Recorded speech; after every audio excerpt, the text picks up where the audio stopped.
Hello everyone and welcome to my YouTube channel. In previous video we have discussed the half portion of chapter 14, the homecoming part 2.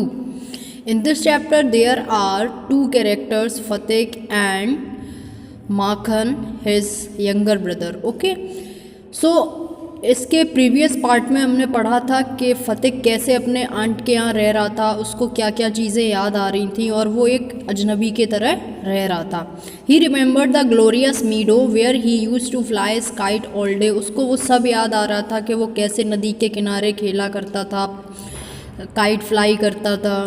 Okay, would wander the live long day singing and shouting for Joy. पूरे दिन यहाँ से वहाँ घूमना, चिल्लाना. The narrow books were he could drive and swim whenever he liked.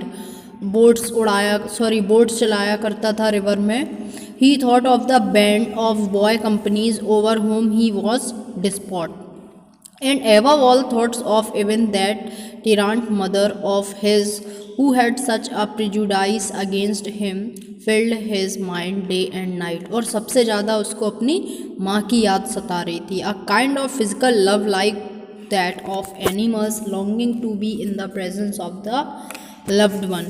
A silent cry of the inmost heart for the mother.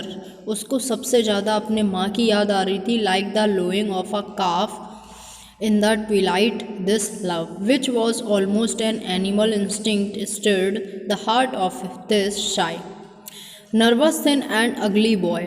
No one could understand it, but it preyed upon his mind continually. उसके दिमाग में सारा दिन बस यही बात चलती थी. उसको अपने माँ की याद आया करती थी और रात को वो माँ को याद किया करता था. There was no more backward boy in the whole school then Fateh. Fateh के जैसा कोई भी लड़का, बैकवर्ड इन द सेंस वो एक गांव से आया हुआ था. He gaped and remained silent when the teacher asked him a question. जब भी उससे टीचर क्वेश्चन करते थे तो वो चुपचाप खड़ा रहता था. When other boys were out at play, he stood by the window and gazed at the roofs of the distant houses. जब सारे बच्चे स्कूल में खेला करते थे तो वो खिड़की के पास खड़े होकर अपना टाइम स्पेंड करता था. And if by chance he spied children playing on that open terrace of a roof, his heart would ache with longing. One day he summoned up all his courage and asked his uncle, when can I go home?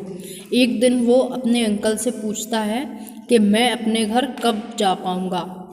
His uncle answered, wait till the holidays come. जब तक तुम्हारी छुट्टियाँ नहीं होती तुम घर नहीं जा सकते. But the holidays would not come till October and there was still a long time to wait.